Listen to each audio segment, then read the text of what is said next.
जी महाराजांचा असून मराठी भाषिक भक्त समाजास सहज समजावे म्हणून हिंदी भाषेतून मराठी भाषेत रूपांतरित करण्यात आलेला आहे.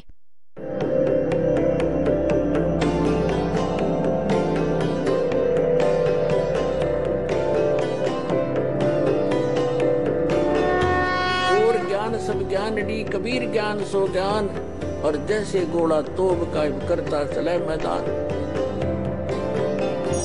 जगद्गुरु तत्वदर्शी संत रामपालजी महाराजांचे अमृत वचन सर्व पवित्र धर्मांच्या व पवित्र शास्त्रांच्या आधारावर. श्रीमद भगवद्गीताजीचे ज्ञान श्रीकृष्णाने सांगितलेले नाही. श्री कृष्णाला तर हे माहिती नाही की मी गीता म्हणताना काय बोललो होतो. अजून एक प्रमाण तुम्हाला देतो, कारण हा एक असा जटिल प्रश्न बनलेला आहे. हे भोळे आत्मा अजून सुद्धा या तत्वज्ञानाला समजून न घेता गीतेतील ज्ञानाला श्रीकृष्णाने सांगितलेले मानून सगळेच उलट सुलट अर्थ काढले आहेत आणि श्रीकृष्णाला सर्वश्रेष्ठ मानून त्यावर हे आधारित करून टाकले. अर्थाचा अनर्थ करून या अनमोल ज्ञानाचा घोळ करून ठेवला या लोकांनी. आता बघा, श्रीकृष्णांनी म्हटले आहे की मी गीताविषयी काय बोललोय हे मला माहिती सुद्धा नाही. जसे की कोणी प्रेत कोणामध्ये प्रवेश करते, ते प्रेत बोलते, त्यातून निघाल्यावर त्या आत्म्याला माहिती नसतं की त्याने काय बोलले होते आणि हे सांगू लागतात की तुम्ही असे बोलला होता, तसे बोलला होता, असे म्हणत होता आणि ते भूत बोलत असते. असेच प्रेतवत प्रवेश केला श्रीकृष्णांच्या मध्ये आणि काळ गीतेचे ज्ञान सांगून गेला. आता हे बघा, संक्षिप्त महाभारत द्वितीय खंड गीता प्रेस गोरखपूर वरून प्रकाशित आहे. व्यासजी, वेद व्यासजी याचे लेखक आहेत. याच्या पृष्ठ क्रमांक 667 वर याचे संपादक आहेत जयदयाळ गोयंदका, जे गीतेचे अनुवादक सुद्धा आहेत. संपादक आणि संशोधक आहेत गीता प्रेस गोरखपूर. गीता प्रेस गोरखपूर मधून प्रकाशित आणि मुद्रित आहे. याच्या 667व्या पानावर आपण जाऊयात. हे बघा, हे आहे पान क्रमांक 667. श्रीकृष्णाचा अर्जुन आणि महर्षी कश्यप यांच्याबरोबर झालेला संवाद. जन्मेजयने विचारले, ब्रह्मन, शत्रूंचा नाश केल्यानंतर जेव्हा महात्मा श्रीकृष्ण आणि अर्जुन सभेत बसून वार्तालाप करत होते, त्यावेळी त्यांच्यात काय काय चर्चा झाली. वैशंपायनजी म्हणाले, राजन, श्रीकृष्णांसोबत अर्जुनाने जेव्हा आपल्या राज्यावर पूर्ण अधिकार मिळवला, तेव्हा ते दिव्य सभा भवनामध्ये आनंदाने राहू लागले. एक दिवस आप्तजनांमध्ये असलेले हे दोन मित्र स्वेच्छेने फिरत फिरत सभा मंडपाच्या अशा भागात पोहोचले जो स्वर्गासमान सुंदर होता. पांडुनंदन अर्जुन श्रीकृष्णाच्या सोबत राहून खूप प्रसन्न होते.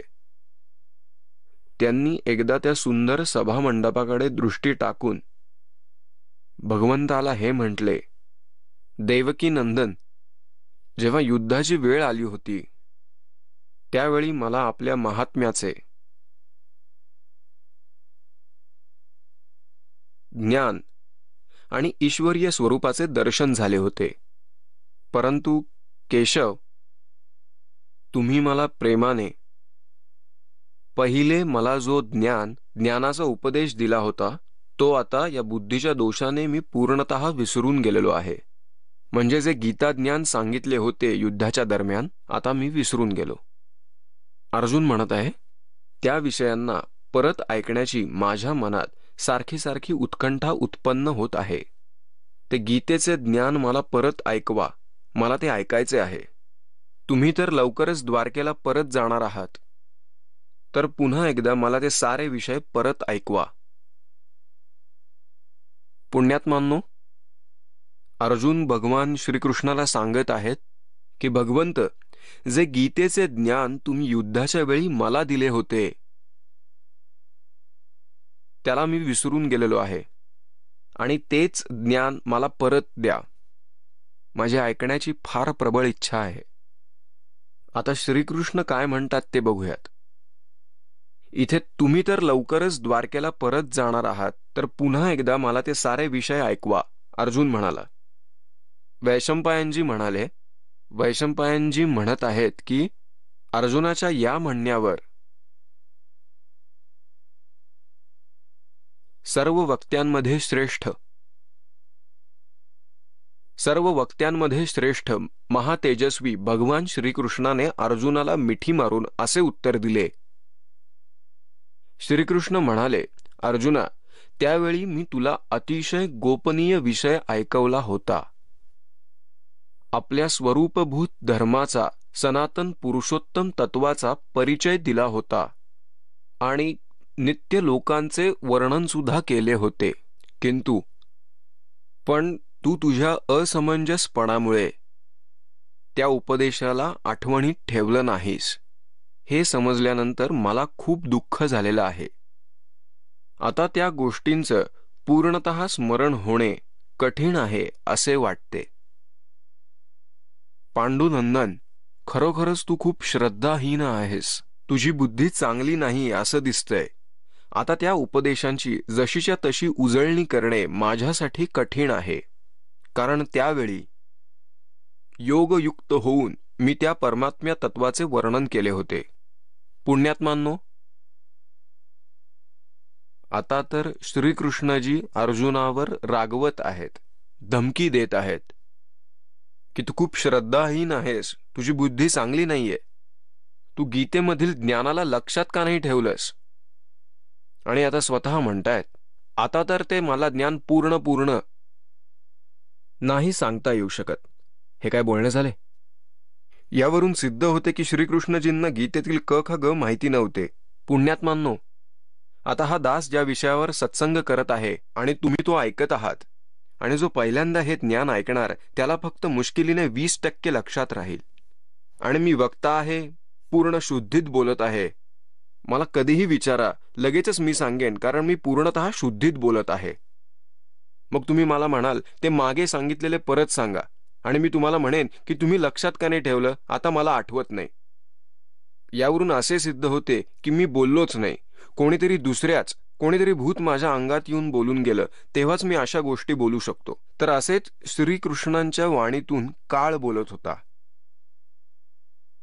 हा काळ कोण आहे? आत्ताच तुम्हाला याची ओळख सांगितली. हा 21 ब्रह्मांडाचा स्वामी आहे. ब्रह्मा विष्णू महेश यांचा पिता आहे. दुर्गा याची पत्नी आहे. ब्रह्मा विष्णू महेश यांची आई दुर्गा आहे. आणि हा काळ जो आहे तो असे फसवतो. त्याने गीतेतील अध्याय क्रमांक 4 मधील श्लोक क्रमांक 5 आणि 9 मध्ये हे स्पष्ट केलंय की अर्जुना, तुझे आणि माझे खूप जन्म होऊन गेलेत. हे तुला माहित नाही, मला माहित आहे. माझे जन्म आणि कर्म अलौकिक आहे, दिव्य आहेत. आता ही कर्म कशी दिव्य आहेत? जसे श्रीकृष्णाच्या शरीरात शिरून भूतासारखे, प्रेतासारखे आपले काम करून गेला, नाश करून गेला. अर्जुनाने ना केली, कृष्णाने ना केली की आम्ही युद्ध करणार नाही. श्रीकृष्ण तर म्हणाले होते की असा जुलूम केला नाही पाहिजे. तर या महात्म्याने अशी प्रतिज्ञा केली होती की श्रीकृष्णाने की मी युद्ध नाही करणार, हत्यार हातात घेणार नाही, कारण त्यांना युद्ध नकोच होते. ते अत्यंत शांत स्वभावाचे महापुरुष होते, शतोगुण भगवान आहेत. पण काळाने त्यांच्यात प्रवेश केला आणि अर्जुनाला भयंकर रूप दाखवून त्याला घाबरवले. घाबरून अर्जुनाने म्हटले की मी युद्ध करेन आणि मी तुमच्याशी सहमत आहे. त्याने ओळखले होते की परत त्यांनी जर एकदा आपले विराट रूप दाखवले तर माझं काळीच फाटून जाईल. त्यामुळे त्यांनी युद्ध करणं हेच आपले हित मानलं. तर आता तुम्हाला दाखवतो की याचे जन्म आणि कर्म कसे अलौकिक आहेत. हा कशी कर्म अलौकिक करतो हे बघा. श्री विष्णू पुराण, गीता प्रेस, गोरखपूरवरून प्रकाशित.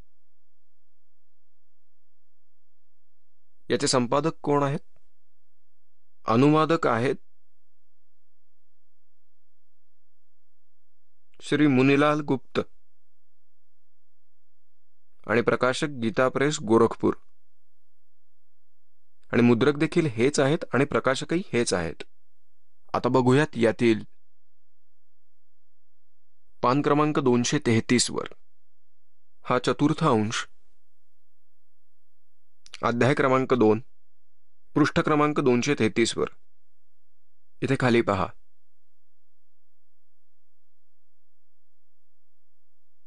हे श्लोक नंबर 22 पासून 26 पर्यंत आपण वाचूया. पूर्वीच्या काळी त्रेतायुगात एकदा अतिशय भीषण भयंकर असे देव आणि असुरांचे युद्ध झाले. देवतांचे आणि राक्षसांचे युद्ध झाले. त्या युद्धात महाबलवान दैत्यांकरवी पराजित झालेल्या देवांनी भगवान विष्णूची आराधना केली. आता या देवतांनी आराधना केली तर विष्णूची, पण आला मात्र काळ हे विष्णूचे रूप धारण करून. त्याने सांगितले की चतुर्भुज रूप सुद्धा मोठ्या मुश्किलीनं मी कोणाकोणालाच दाखवतो. तेव्हा आदी अंत शून्य अशेष जगाचा पालन करता श्री नारायण यांनी देवतांना प्रसन्न होऊन म्हटले, तुम्हा लोकांची जी काही इच्छा आहे ती मी जाणली आहे. याविषयी ही गोष्ट ऐका. राजऋषी शशादचा जो पुरंजय नावाचा पुत्र आहे, त्या क्षत्रिय श्रेष्ठाच्या शरीरात मी अंश रूपात अवतीर्ण होऊन म्हणजेच भूतासारखा प्रवेश करून त्या सर्व दैत्यांचा नाश करेन. म्हणून तुम्ही पुरंजयला दैत्यांच्या वधासाठी तयार करा. म्हणजे तिकडे पुरंजयला उभं करा. युद्धामध्ये मी त्याच्यात प्रवेश करून सर्वांना मारून टाकेन. जसे श्रीकृष्णांच्या शरीरात काळाने येऊन प्रवेश केला आणि युद्ध घडवून आणले, तेव्हा श्रीकृष्ण नको म्हणत होते. आणि जेव्हा अर्जुन नकार देऊ लागला तेव्हा श्रीकृष्ण तर लगेच म्हणाले असते की ठीक आहे, नको लढायला, चांगलंच आहे. त्यावेळी हा काळ श्रीकृष्णाच्या शरीरात प्रवेश करता झाला आणि आपले काम करून घेण्यासाठी त्याला घाबरून धमकावून युद्ध करण्यास भाग पाडले. तर याच प्रकारे हा इथे म्हणत आहे की मी माझ्या अंश मात्राने राजश्री शशाचा जो पुरंजय नावाचा पुत्र आहे त्या क्षत्रिय श्रेष्ठाच्या शरीरात अंश मात्रेने स्वतः अवतीर्ण होऊन त्याच्यात प्रवेश करून त्या सर्व दैत्यांचा नाश करेन. त्यामुळे तुम्ही पुरंजयला दैत्यांच्या वधासाठी तयार करा. आणि हे अजून एक कमालीचे प्रमाण आहे. 242 पानावर हा चतुर्थ अंश आणि अध्याय क्रमांक 3, श्री विष्णू पुराण 242 पान खाली बघा. हा तिसरा अध्याय आहे. पूर्वीच्या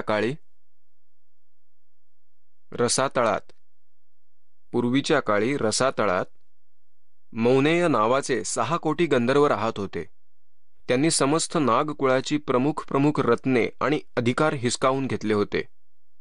गंधर्वांकडून अपमानित झालेल्या त्या नागेश्वरांकडून स्तुती केल्यानंतर तिचे श्रवण करून ज्यांचे फुललेल्या कमळाप्रमाणे असणारे नेत्र उघडलेले आहेत, निद्रेच्या शेवटी जागे झालेले ते जलशाही भगवान सर्वेश्वराला प्रणाम करून त्यांना नागगण म्हणाले, म्हणजे विष्णू रूपात आलाय हा काळ. भगवंत, या गंधर्वापासून उत्पन्न झालेले आमचे भय कशा प्रकारे शांत होईल. तेव्हा आदी अनंत असलेले भगवान पुरुषोत्तम म्हणाले, आता हा वक्ता काळाला कधी पुरुषोत्तम म्हणतो किंवा काहीही म्हणतो, पण काही पण म्हणा, ही काळाविषयीचीच माहिती आहे. तेव्हा आदी अंत नसलेले भगवान पुरुषोत्तम म्हणाले, हा काळ म्हणाला विष्णू रूपात प्रकट होऊन, कारण हे विष्णू पुराणात सुरू आहे. युवनाश्वचा पुत्र मानधाताचा जो पुरुकुत्स नावाचा जो पुत्र आहे त्याच्यात प्रवेश करून मी भूतासारखा प्रवेश करीन त्याच्यात आणि त्या सर्व दुष्ट गंधर्वांचा नाश करेन. युवानश्वचा पुत्र मानधाताचा पुरुकुत्स नावाचा जो पुत्र आहे त्याच्यात प्रवेश करून मी त्या सर्व दुष्ट गंधर्वांचा नाश करेन. पुण्यात्मांनो, हा गीतेचा ज्ञान देणारा सांगतोय की माझे जन्म आणि कर्म दिव्य आहेत. आता कर्मदिव्य अशी आहेत की हा स्वतः कुणाच्या समोर येत नाही. आता आपल्या गीतेच्या 7व्या अध्यायात श्लोक क्रमांक 24 आणि 25 मध्ये डोळ्यांनी वाचलं आणि दासाकडून ऐकलं. आणि हा असा कर्मकर्ता आहे की दुसऱ्यात प्रवेश करून जे काही करायचे ते तो करून जातो आणि स्वतः कोणाच्या समोर आपल्या यथार्थ रूपात येत नाही. हे म्हणतात, चतुर्भुज रूपाचे सुद्धा कुणावर अनुग्रह करूनही मी दर्शन देत नाही, ना जपाने, ना तपाने, ना दानाने, ना क्रियेने. त्यामुळे भल्यासाठी मी कोणालाही दर्शन देत नाही. मी आपल्या मर्जीने कुणा अनन्य भक्ताला दर्शन देतो. आता जसे देवतांनी प्रार्थना केल्यानंतर विष्णू रूपात आला, ना वेदावर आधारित होती, ना कोणता यज्ञयाग केला, ते फक्त प्रार्थना करत राहिले. याला नाश करायचाच होता आणि करायचाच होता तर पहिले त्यामध्ये शशाचा पुत्र पुरंजयमध्ये प्रवेश करून राक्षस मारले आणि पुरुकुत्सात प्रवेश करून आणि त्या गंधर्वांचा नाश केला स्वतः प्रवेश करून. असे म्हणतात त्याचे कर्म अलौकिक आहे, अद्भुत आहे, तुम्ही जाणू शकत नाहीत. पुण्यात्मांनो, हे एक तत्वज्ञान आहे. ही पवित्र श्रीमद भगवद्गीता साधारण 5000 वर्षांपूर्वी 5500 वर्षांपूर्वी लिपिबद्ध करण्यात आली होती आणि पवित्र हिंदू धर्म हिला शिरोधार्य मानतो.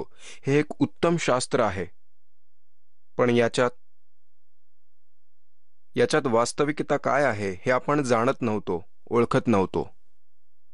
आणि पुण्यात्मांनो, आपल्या घरात औषधांचे पुस्तक पडले आहे आणि त्यात खूप छान माहिती आहे, पण आपण समजू शकलो नाही, पण त्याचा चुकीचा अर्थ बनवला आणि चुकीचे औषध बनवले. औषधे तयार करून आपल्याला विनाश प्राप्त झाला, रोगांचा नाश नाही झाला. आता या दासावर परमात्म्याने कृपा केली. हा तोच अनमोल सद्ग्रंथ श्रीमद भगवद्गीता आपल्या जवळ आहे, आपण शिकलेले आहोत. आता या शिक्षणाचा आपण फायदा घेऊया आणि परमात्म्याला प्राप्त करूया. आता पुण्यात्मांनो, पुराव्याशिवाय तुम्ही हे मान्य केले नसते, कारण लोकवेद तुम्ही खूप ऐकला आहे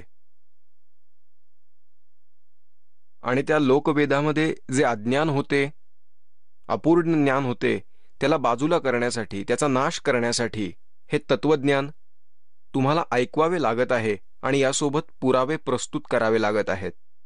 आणि मग तुम्ही या तत्वज्ञानाचा स्वीकार करून आपले कल्याण करू शकाल. आता अजून एक पुरावा देतो की महाभारतात प्रमाण आहे की श्रीकृष्णजींनी कौरवांच्या सभेमध्ये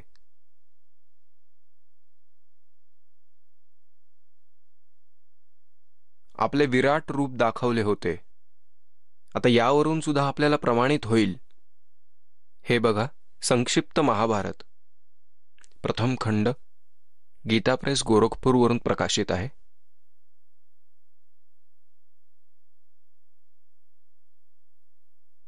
याचे तेच संपादक आहेत जयदयाल गोयंका, संशोधक आणि संपादक,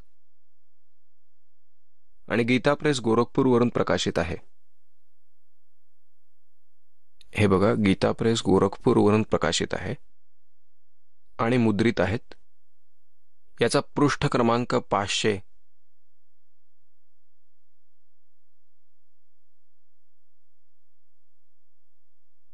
चव्वेचाळीस आणि 45 वर आपल्याला दाखवतो. हे आहे उद्योग पर्व. उद्योग पर्व आहे दुर्योधनाची कुमंत्रणा, भगवंताचं विश्वरूप दर्शन आणि कौरव सभामधून प्रस्थान.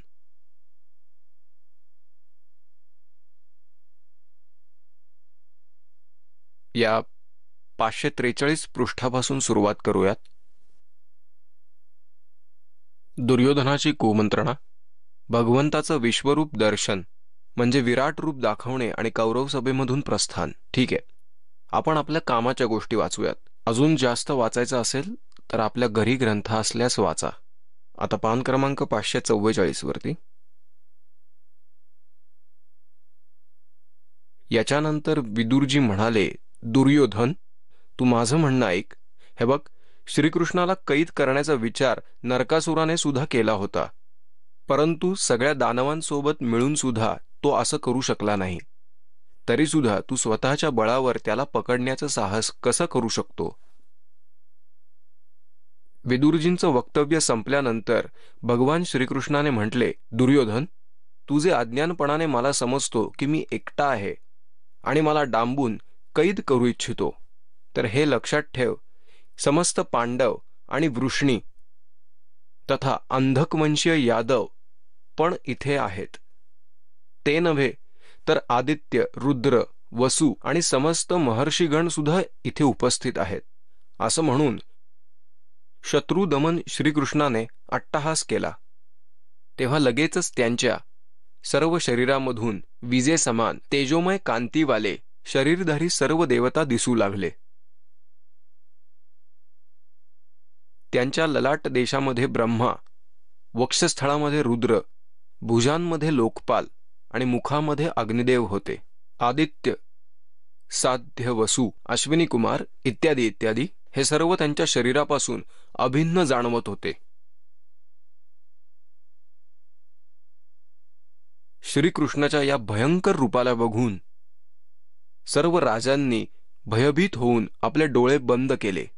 फक्त द्रोणाचार्य, भीष्म, विदुर, संजय आणि ऋषीलोक हेच त्यांचे दर्शन करू शकले, कारण भगवंताने त्यांना दिव्य दृष्टी दिली होती.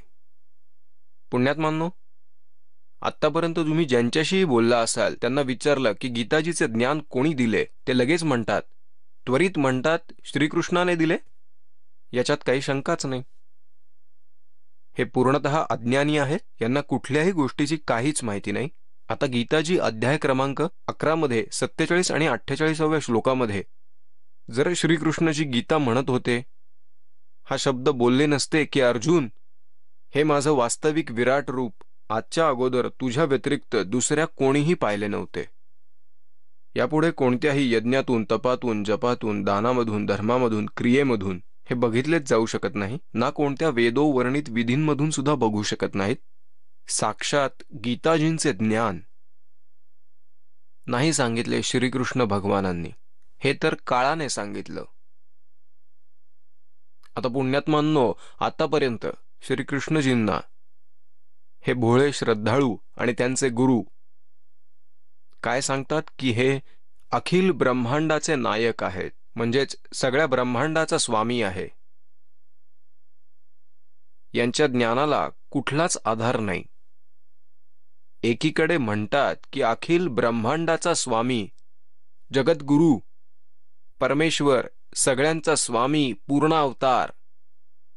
आणि त्यानंतर कोणीतरी प्रश्न केला की ब्रह्मा, विष्णू, महेश यांचा मृत्यू होतो का? ते चतुर लोक गुरु म्हणतात, याला मृत्यू तर म्हणता येत नाही. इतकं आवश्यक आहे की हे तिन्ही देवता जेव्हा हे सर्व संपतं तेव्हा हे त्या विराट परमात्म्यामध्ये विलीन होऊन जातील. जेव्हा सगळं सुरू होतं तेव्हा ते पुन्हा प्रकट होतात. मग काय झालं? हे जन्ममृत्यू झाला नाही. त्याला असं समजलं तरी हा जन्ममृत्यूच आहे. श्री ब्रह्मा, श्री विष्णू आणि श्री शिवजी हे स्वतःला नाशवान का सांगतात? आता तुम्हाला दाखवतो श्रीमद देवी भागवत, की जे आपल्याला श्री ब्रह्मा, श्री विष्णू, श्री महेश यांच्याबद्दल काय माहिती देतात. हे पहा, श्रीमद देवी भागवत, सचित्र मोठा टाईप, केवल हिंदी, गीता प्रेस गोरखपूरवरून प्रकाशित केलेला आहे. याचे कोण आहेत संपादक? हनुमान प्रसाद पोद्दार, चिमणलाल गोस्वामी. प्रकाशक आणि मुद्रक आहेत गीता प्रेस गोरखपूर, गोविंद भवन कार्यालय, कोलकाता संस्थान. 3ऱ्या स्कंधात 123व्या पृष्ठावरती 3रा स्कंध.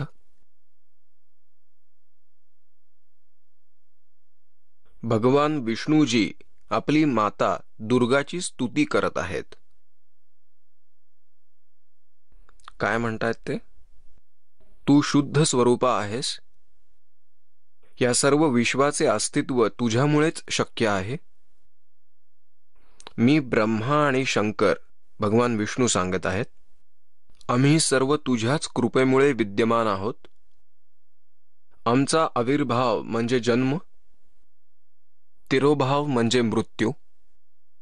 आमचा आविर्भाव आणि तिरोभाव होत असतो.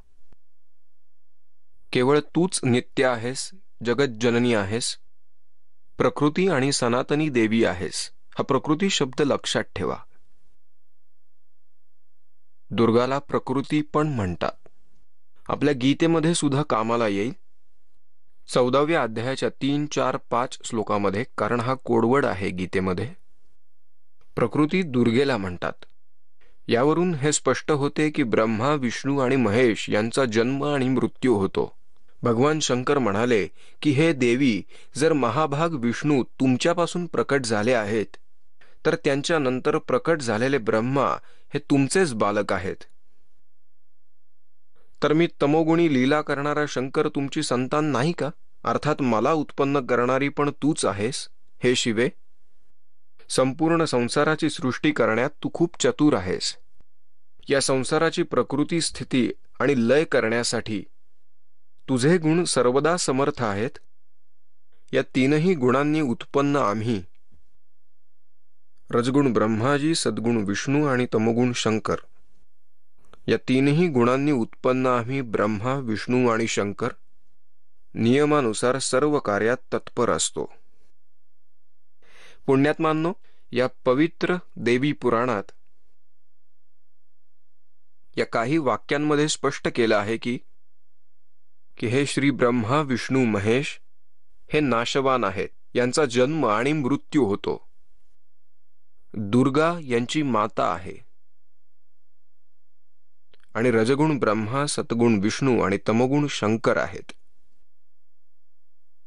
आणि चौथी अशी संकल्पना स्पष्ट होते की हे केवळ नियमित कार्यच करू शकतात. ज्याचे जे कार्य आहे, ज्याच्या भाग्यात जे आहे त्यात ते परिवर्तन नाही करू शकत. हे नेमलेलं कार्यच करू शकतात. ज्याचं जसं कर्म आहे तसं त्याला फळ देण्याचा यांचा नियम आहे. रजगुण ब्रह्माजी, सतगुण विष्णूजी, तमगुण शिवजी यांची पूजा जे करतात त्यांना गीतेमध्ये काय म्हटलं जातं? गुण तीनों की भक्ति में ये भूल पड़ो संसारे, कहे कबीर निज नाम बिना कैसे उतरे पारे. गुण तीनों की भक्ति में. आता बघूयात श्रीमद भगवत गीता अध्याय क्रमांक 7 श्लोक 12 पासून 15 पर्यंत परमात्म्याचं ते एक वाक्य, एक अमृतवाणी. गुण तीनों की भक्ति में ये भूल पड़ो संसारे, कहे कबीर निज नाम बिना कैसे उतरे पार. आता तिन्ही गुण कोण? तर रजगुण ब्रह्मा, सद्गुण विष्णू, तमगुण शिवजी. हे बघा, हे जयदयाल गोयनका याचे अनुवादक आहेत. गीता प्रेस गोरखपूर वरून प्रकाशित आहे. अध्याय नंबर 7चा हे बघा, अध्याय नंबर 7 श्रीमद भगवत गीता आणि श्लोक 12 पासून सुरू करूयात. आणि जे काही सद्गुणांपासून उत्पन्न होणार आहे, भाव आहे, आणि जे रजगुणाने तथा तमगुणाने जे होणारे भाव आहेत, हे सर्व माझ्यापासूनच होणारे आहेत असे समज. परंतु वास्तवामध्ये मी त्यांच्यात आणि ते माझ्यात नाहीत. आता हे स्वतः म्हणत आहेत तिन्ही गुणापासून म्हणजे रजगुणापासून होणारे भाव म्हणजे सृष्टी उत्पत्ती जनतेची, जीवांची, सद्गुणाने स्थित होती आणि तमगुणाने संहार.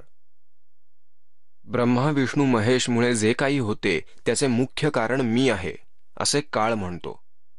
पण मी याच्या सर्वांच्या पलीकडे राहतो. ते त्याच्या ब्रह्मांडाच्या वरच्या स्थानावरती राहतो, सर्वात वरती शून्य शिखरमध्ये.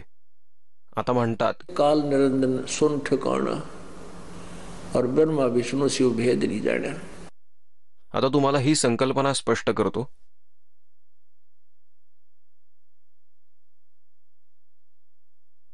एक संकल्पना अजून स्पष्ट करतो की रजगुण ब्रह्मा, सद्गुण विष्णू आणि तमगुण शिव ही संकल्पना आपण अजून क्लिअर करूयात. अथात देवी भागवतम ही संस्कृत संहिता आहे, श्री देवी भागवत. अनुवादकारांनी हिंदीत काही गडबडी केल्या आहेत, ते आता इथेच बघूयात आपण. खेमराज श्रीकृष्णदास प्रकाशन मुंबई हे येथून प्रकाशित आहे आणि याचा तिसरा स्कंध आपण पाहूयात. हे बघा. अथ श्रीमद्देवी भागवते भाषाट्टिकायुते तृतीय स्कंध प्रारभ्यते. हा तिसरा स्कंध इथे सुरू होत आहे याच्या 11व्या पृष्ठावर, आणि तृतीय स्कंध अध्याय 5 मध्ये या 5व्या अध्यायाचा आणि 8वा श्लोक आपण वाचूयात मराठीमध्ये. हे माते, जर तुझी आमच्यावर सदैव कृपा आहे तर मला तमगुण का बनवलं, ब्रह्माला रजगुण आणि विष्णूला सतगुण युक्त केले. आता इथे परत बघूयात संस्कृत श्लोक. इथे 7वा संपला, 8वा सुरू होत आहे.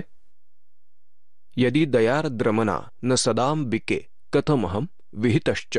भगवान शंकर म्हणत आहेत, शंकर भगवान, की कथ म्हणजे का, कसं मला बनवलं, कथ विहिताश्व तमोगुण, आणि कमळावर उत्पन्न होणाऱ्या ब्रह्माला रजगुण, रजगुण कसा उत्पन्न केला, सुविहित सतोगुण हरी, श्री विष्णूला सतगुण कसा बनवला, इति सिद्धम रजगुण ब्रह्मा सतगुण विष्णू तमोगुण शिवजी.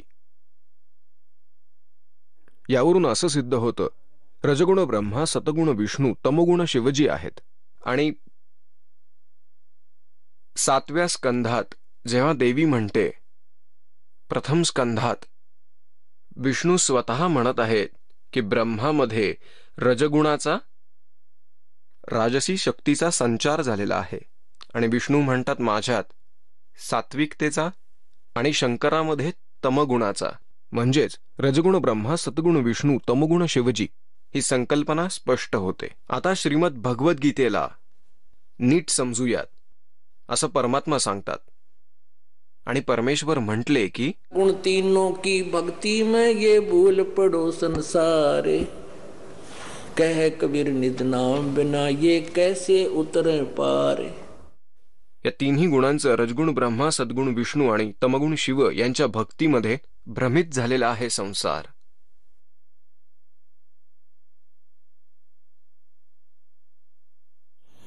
तिनके सुत हैं तीनों देवा, ये आंधर जीव करत हैं सेवा. या दुर्गा आणि काळ यांची ही 3 मुले आहेत, रजगुण ब्रह्मा सद्गुण विष्णू तमगुण शिवजी. आणि हे अंधजीव आणि हे ज्ञानहीन अंध अज्ञानी प्राणी यांचीच पूजा अर्चा करतात. आणि हेच आपला सद्ग्रंथ गीताजी सांगत आहे, ते नीट ऐका आणि मग वाचा श्रीमद भगवद्गीता. आता हा 7वा अध्याय श्रीमद भगवद्गीतेचा आणि 12वा श्लोक पुन्हा एकदा बघा. अजून जे सद्गुणांनी उत्पन्न झालेले भाव म्हणजे सृष्टी आणि स्थिती, आणि जे रजगुण आणि तमगुणांनी उत्पन्न झालेले भाव आहेत, हे सर्व माझ्यापासूनच उत्पन्न झालेले आहे असं समज.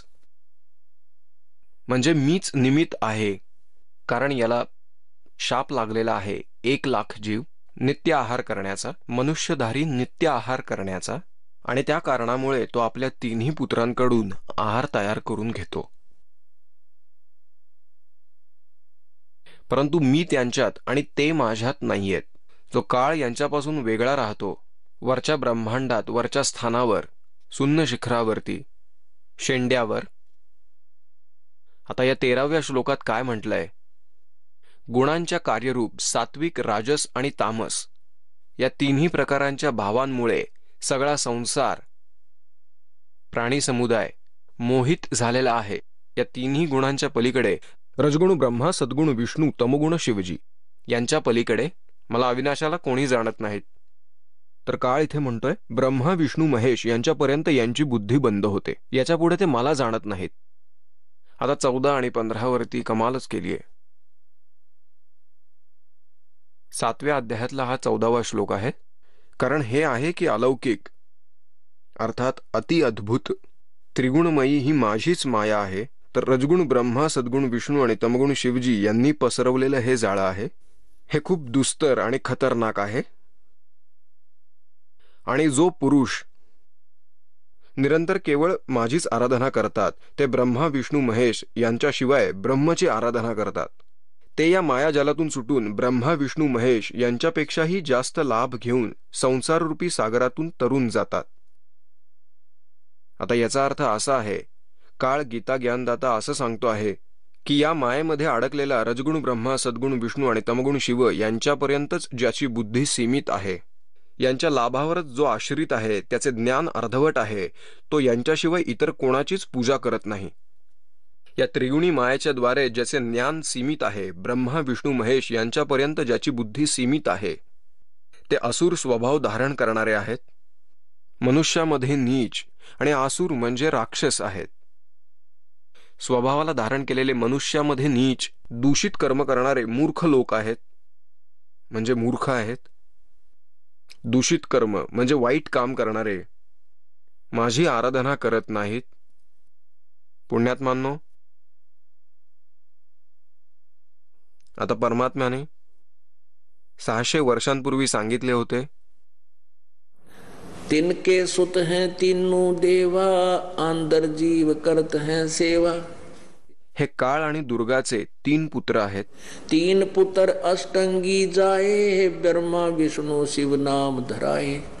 और तिनके सुत हैं तीनों देवा, ये अंदर जीव. अंधजीव, अज्ञान व नेत्रहीन प्राणी यांचीच पूजा करतात. गुण तीनों की भक्ति में ये भूल पड़ो संसारे. कहे कबीर निज नाम बिना भाई कैसे उतरो पार. आता परमात्म्याने 3 गुणांच्या भक्तीबद्दल सांगितले आहे की कोणी विचलित होऊ नये. आता या 3 गुणांची म्हणजेच 3 देवतांची लोक भक्ती करतात. रजगुण ब्रह्मा, सद्गुण विष्णू, तमगुण शिवजी. आता पुण्यात्मांनो, आता हे असं उदाहरण देतात जसे ब्रह्मदेवाची पूजा केली होती हिरण्यकश्यपूने. अनेक सिद्धी प्राप्त करून तो बलशाली झाला. राक्षस होता तो आणि आपल्या मुलाचा शत्रू झाला आणि अतिशय वाईटरित्या मृत्युमुखी पडला. रजगुण ब्रह्माची साधना केली होती हिरण्यकश्यपूने, राक्षस म्हणविला आणि दुर्गा तिला प्राप्त झाला. यांनी काय अन्याय केला की आपल्या स्वतःच्या पुत्राचाच शत्रू होऊन बसला. त्यासाठी त्याला इतक्या यातना दिल्या की त्याचा प्राण कंठाशी आला. आणि तमगुण शिवाची पूजा केली होती भस्मागिरीने. भस्मगिरी नावाचा एक साधक होता. भगवान शंकराला इष्ट देवता मानून त्याची पूजा करत होता. 12 वर्ष खाली डोकं वर पाय अशा शीर्षासनात तो उभा राहिला. पार्वतीने प्रार्थना केली, हे परमात्मा, हे भोलेनाथ, तुम्ही सर्वांचे स्वामी आहात. जे हवं ते तुम्ही करू शकता. आपला पुजारी जे आपल्याला मागतोय ते त्याला द्या. तेव्हा शंकर म्हणाले, माग भस्मागिरी, काय हवंय ते माग. भस्मागिरीने सांगितलं की आधी वचनबद्ध हो. तेव्हा भगवान शंकरांनी विचार केला की मागून असे काय मागेल, एक सिद्धी मागून घेईल. भगवान शंकर म्हणाले, तथास्तु, आहे मी वचनबद्ध, बोल काय मागायचंय ते. तेव्हा भस्मागिरी आपली तपस्या सोडून उभा राहिला आणि म्हणाला, आपल्या हातात जे कडं आहे ते भस्म कडं मला द्या. शंकर वचनबद्ध होते, त्यांना कडं द्यावं लागलं. भस्मकड्यात असा गुण होता की ते कडं ज्याच्याही डोक्यावर ठेवून भस्म असे म्हणताच तो जागीच नष्ट होत होता. हे भस्मागिरीला माहीत होतं, म्हणून त्यांनी ते मागितलं. पण त्यांच्या मनात तो दोष होता की ह्या कड्याने मी शंकरालाच मारेन आणि पार्वतीला आपली पत्नी बनवेन. या उद्देशाने साधना करत होता तो. आता जसं ते भस्मकडं भस्मागिरीच्या हाती पडलं की जो तमगुणाचा उपासक होता, कडं हाती पडता क्षणी त्यानं डिक्लेअर केलं की शंकरा, आता मी तुला मारणार आणि पार्वतीला आपली पत्नी बनवणार. तर पुण्यात्मांनो, पण भगवान शंकराला अविनाशी मानतो. आता शंकराला जेव्हा कळलं की हा आपल्यालाच मारणार, तेव्हा त्यांनी तिथून पळ काढला, गती वाढवली. कारण हा आपल्याला नक्कीच मारणार, म्हणून त्यांनी तिथून पळ काढला. जर ते खरंच अविनाशी होते तर तिथून पळून जाण्याची काय गरज होती? पळायचे कशाला? ठाम उभं राहायचं आणि बोलायचं, कर तुला जे करायचंय ते.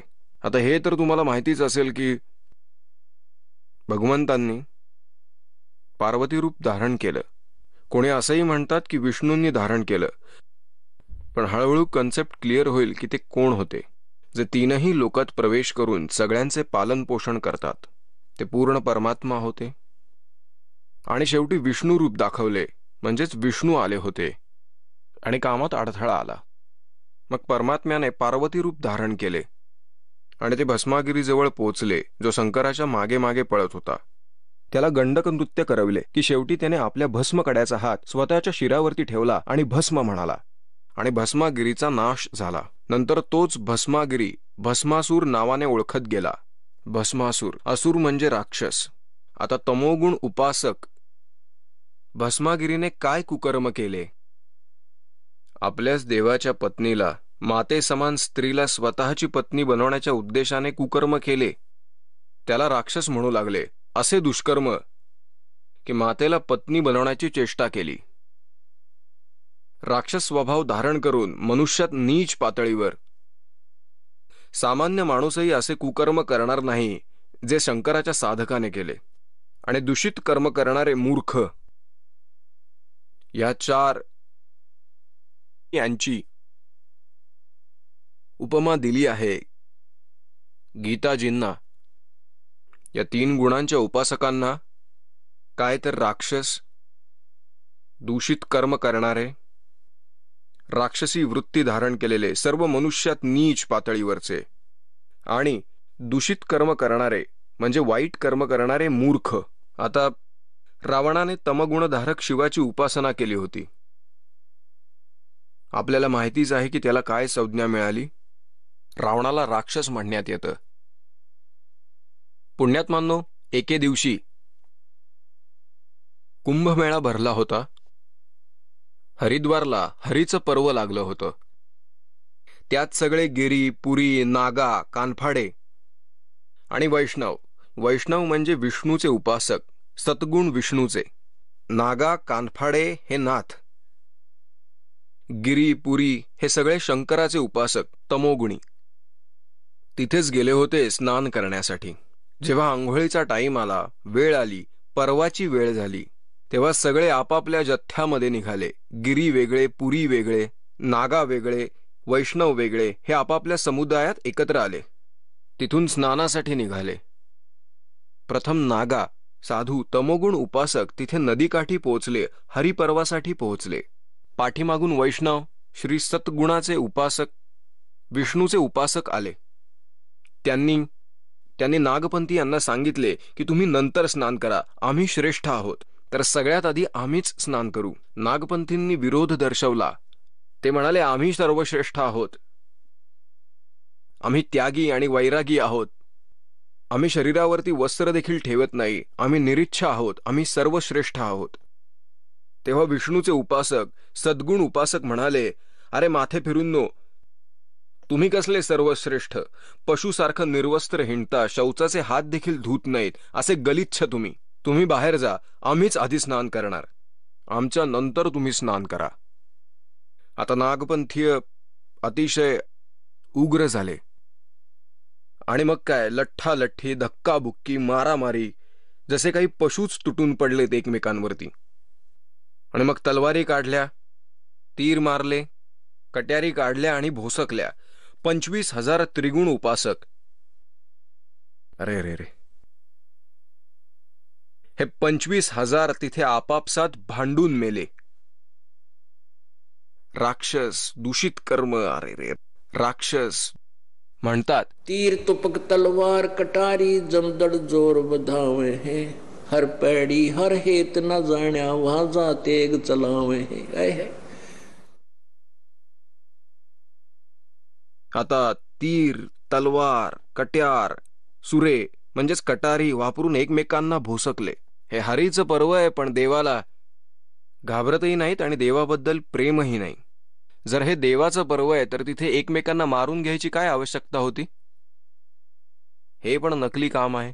तीर तुपक तलवार कटारी जमदड़ जोर बधावे हैं, हर पैड़ी हर हेत न जाण्या वाजा तेग चलावे हैं. तेगी म्हणजे तलवार. काटे शीस नहीं दल करुणा, ये जग में साधक आवे हैं, और जो जन उनके दर्शन को जावे उनको भी नरक पठावे हैं. आता या तिन्ही गुणांना गीताजींनी म्हटलंय की या तिन्ही गुणांच्या उपासकांना, रजगुण ब्रह्मा, सतगुण विष्णू आणि तमगुण शिवजींच्या उपासकांना, राक्षस स्वभावाला धारण केलेले, मनुष्यात नीच आणि दूषित कर्म करणारे मूर्ख म्हणलेले आहे. आणि हेच परमात्मा म्हणत असत. तर पुण्यात्मांनो, गीतेच्या 7व्या अध्यायातील 12 ते 15 श्लोक आपण वाचले. तर गीतेचा ज्ञानदाता म्हणतो 16व्या, 17व्या आणि 18व्या श्लोकात की माझी साधना करणारे 4 प्रकारचे आहेत: अर्थार्थी, आर्थ, जिज्ञासू आणि ज्ञानी. आर्थ हे आहेत की जे आपल्यावरील संकट निवारणाकरता वेदांच्या मंत्रानेच अनुष्ठान करतात. त्यांचे कार्य तिथपर्यंत सीमित आहे. कोणाला जंतर मंतर केलं, कोणाला घाला घातला की ते अशा गोष्टी करतात. आणि अर्थार्थी असे आहेत की जे अर्थार्जनासाठी, धनप्राप्तीसाठी वेदांच्या मंत्रानेच अनुष्ठान करतात. इतर कुठल्याही ग्रंथांचा आसरा ते घेत नाहीत. ते देखील ब्रह्म उपासक आहेत. आणि तिसरे आहेत जिज्ञासू. घरातून बाहेर पडतात परमात्म्याच्या शोधात आणि संत महात्म्यांकडून थोडीफार ज्ञानप्राप्ती करून वक्ते बनतात. हे जिज्ञासू. ते तिघच्या तिघ युसलेस मानले जातात. आर्थ, अर्थार्थी व जिज्ञासू. आणि चौथे जे ज्ञानी आहेत ते मला फार अतिप्रिय आहेत. कारण ज्ञानी लोक ते आहेत ज्यांना समजून जातं की मनुष्याचा जन्म सारखा मिळत नाही आणि मनुष्य जन्म घेऊन भक्ती केली पाहिजे.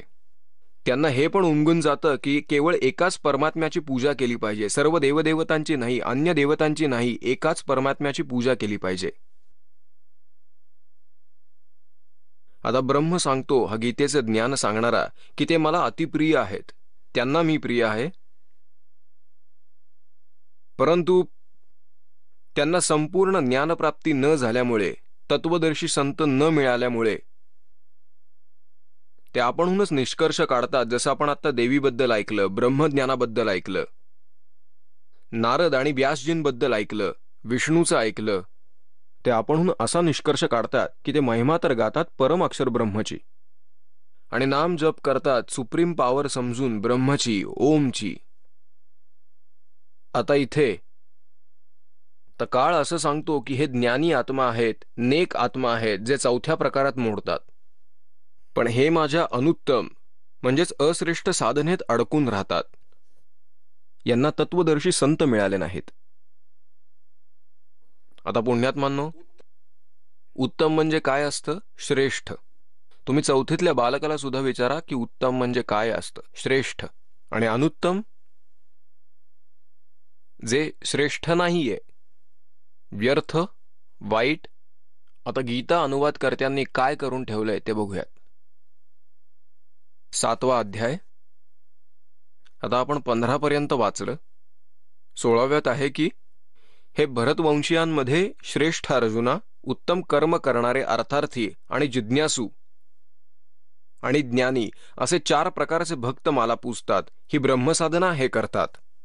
17व्यात म्हटलं आहे की त्यांच्यात व माझ्यात नित्य एकच भाव असतो. अनन्य प्रेम भक्ती व ज्ञानी भक्तच. जो ज्ञानी भक्त तो अतिउत्तम आहे. कारण तत्वाला जाणणाऱ्या ज्ञानीला मी अत्यंत प्रिय आहे आणि मला तो अत्यंत प्रिय आहे. 18व्यात काय म्हटले आहे?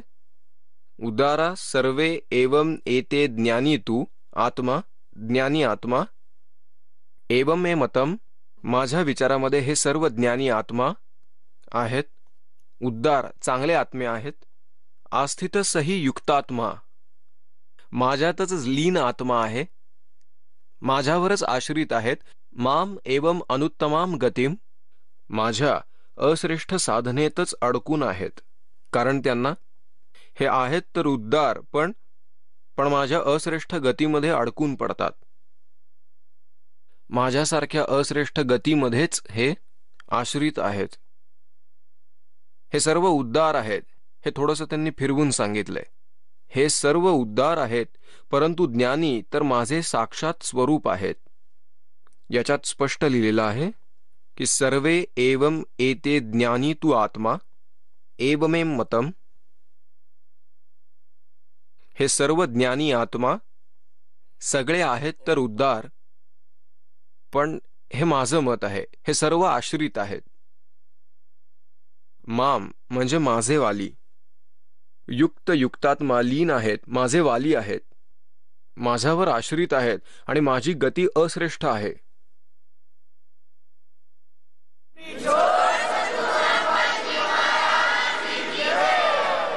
चला आता आपण त्या श्रद्धाळूंचे अनुभव जाणून घेऊयात, ज्यांनी जगद्गुरू तत्वदर्शी संत रामपालजी महाराजांकडून दीक्षा प्राप्त केलेली आहे, तसेच त्यांच्याद्वारा सांगितलेल्या भक्ती मार्गावर चालत आहेत. नमस्कार. नमस्कार. आपलं नाव? दीपक शंकरराव पवार. आपण कुठून आलात? रुपीनगर, तळवडे, तालुका हवेली, जिल्हा पुणे, महाराष्ट्र. आपला व्यवसाय काय आहे?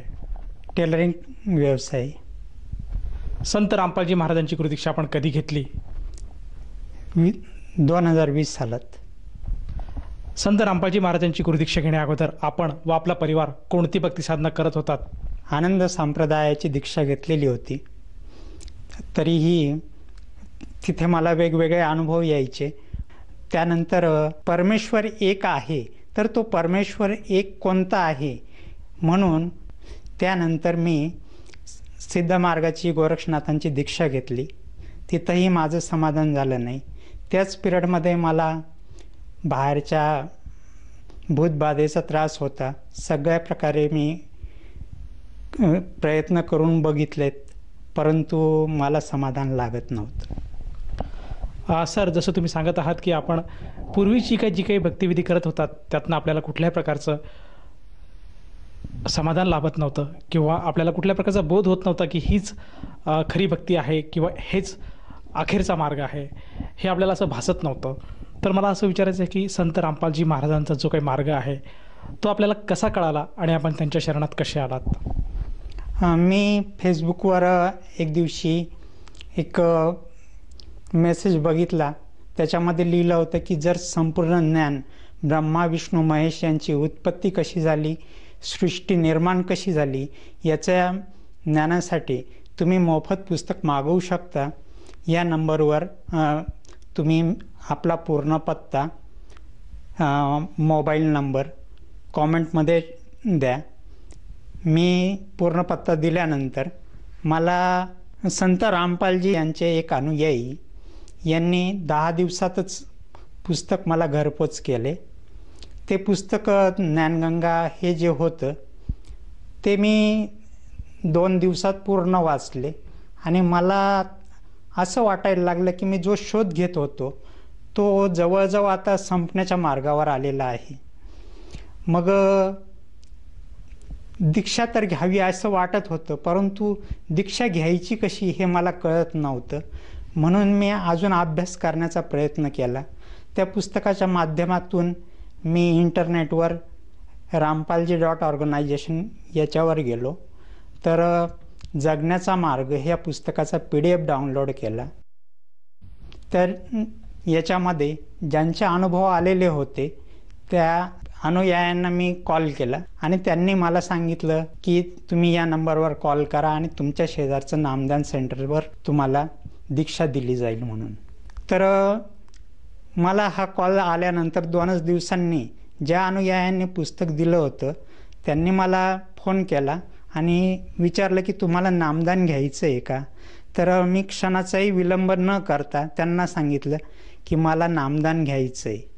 त्या दिवशी ते बरेच थकलेले होते, पण माझी इतकी इच्छा प्रबळ झालेली होती की मी त्यांना सांगितलं की मला आत्ताच्या आत्ता कोणत्याही परिस्थितीत नामदान पाहिजे, कारण हे पूर्ण मोक्षाचं ज्ञान आहे. हे पूर्ण ज्ञान आहे जे कोणत्याही धर्मग्रंथामध्ये कोणत्याही याच्यात मला आजपर्यंत मिळालेलं नाही आहे. आणि म्हणून मला नामदान सेंटरवर त्यांनी स्वखर्चाने नेलं आणि मला नामदान देविलं. जसं तुम्ही सांगत आहात की संत रामपालजी महाराजांचं आपल्याला फेसबुकवर एक मेसेज मिळाला आणि त्या मेसेजच्या माध्यमातून आपण संत रामपालजी महाराजांचं ज्ञानगंगा हे पुस्तक मागवलं आणि त्यातलं ज्ञान अर्जित करून आपण संत रामपालजी महाराजांच्या सद्भक्तीत लागलात आणि त्यांच्याकडनं नामोपदेश घेऊन आपण त्यांची सतसाधना करत आहात. तर मला असं विचारायचं की या साधनेमुळे किंवा या गुरुमंत्राच्या जापामुळे आपल्याला व आपल्या परिवाराला काय काय लाभ प्राप्त झालेत? सर्वात प्रथम लाभ म्हणजे की मला जो भूत प्रेत बाधेचा जो त्रास होता, जो कोणत्याही प्रकारे कमी होत नव्हता, अमावस्या पौर्णिमा याच्या वेळेला मला खूप त्रास व्हायचा, शारीरिक त्रास व्हायचा, पैशाला पैसा लागत नव्हता आणि शारीरिक त्रास म्हणजे इतका की हद्दीच्या बाहेर त्रास व्हायचा. जवळजवळ मी 5-5 फूट वर उंच उड्या मारायचो आणि जमिनीवर पडायचो, कधी कधी मी बेशुद्धही पडायचो आणि तो त्रास माझा नामदान घेतल्यानंतर पूर्ण संपला. दुसरा लाभ की कोरोनाचा जो कालखंड होता, अगदी माझा छोटासा व्यवसाय हातावरचा प्रपंच टेलरिंग काम, ते लॉकडाऊन असल्यामुळे तोही व्यवसाय बंद पडला. परंतु संत रामपालजी यांच्या कृपेने मी पीक विम्याचा अर्ज जो केलेला होता ते लगोलग मार्च महिन्यामध्ये मंजूर होऊन मला 28,500 रुपयाचा पीक विमा मिळाला आणि माझा घर खर्च, घर भाडे वगैरे हे सगळं त्याच्यातनं दिलं गेलं. तिसरा लाभ मला हा झाला की मला जी साधना पाहिजे होती, जे सत्ज्ञान पाहिजे होतं आणि कोणती भक्ती करावी, कशी करावी याचं जे ज्ञान पाहिजे होतं आणि पूर्ण मोक्षाचं हे ज्ञान असल्याने मला पूर्ण समाधान लागलं आणि मी आज पूर्णतः सुखी आहे. आपण आपल्या या ज्या अनुभवातनं इतर जो भगत समाज आज आपल्याला टी व्ही चॅनलच्या माध्यमातून बघत आहेत आणि जो आपला मित्रपरिवार आहे, या सर्वांना आपण काय उपदेश किंवा संदेश द्याल? मी सर्व जगत परिवाराला ही विनंती करेल की पूर्ण ज्ञान संत रामपालजी महाराज हेच देऊ शकतात आणि मी अभ्यासही अनेक वेळेला करून बघितला होता. त्याच्यामध्ये संत ज्ञानेश्वर महाराज यांचा जो सनदेचा अभंग होता की कबीराने कथिले 4 युगी, यानुसार कबीर परमात्मा हे 4 युगामध्ये अवतरित होतात आणि मोक्षापर्यंत नेतात आपल्या सद्भक्तांना. संत रामपालजी यांच्याकडून दीक्षा अनुग्रह घेऊन आपल्या जीवनाचे कल्याण करून घ्यावे आणि 84 लक्ष योनीतून सगळ्यांनी मुक्त व्हावे. सर, जसं तुम्ही सांगत आहात की आज मानव समाजाने संत रामपालजी महाराजांचं ज्ञान समजून घेतलं पाहिजे आणि त्यांच्याकडनं नामोपदेश घेऊन या 84 लाख योनीतून आपली मुक्तता, आपली सोडवणूक करून घेतली पाहिजे. तर ह्या अनुषंगाने जर एखाद्या साधकाला जाणवलं की आपण सुद्धा संत रामपालजी महाराजांची नामदीक्षा घ्यावी, तर तो साधक किंवा ती व्यक्ती सद्गुरू संत रामपालजी महाराजांची नामदीक्षा कशी घेऊ शकेल? त्यासाठी टी व्ही चॅनल्सवर सत्संग दाखवले जातात, त्याच्या खाली काही नंबर येतात, त्याच्यावर कॉल करून नामदान सेंटरचे ॲड्रेस मिळतात आणि त्यावर ते नामदान घेऊ शकतात. या नामदीक्षेसाठी किती खर्च येतो? या नामदीक्षेसाठी कोणत्याही प्रकारचा खर्च येत नाही. धन्यवाद. नमस्कार जी.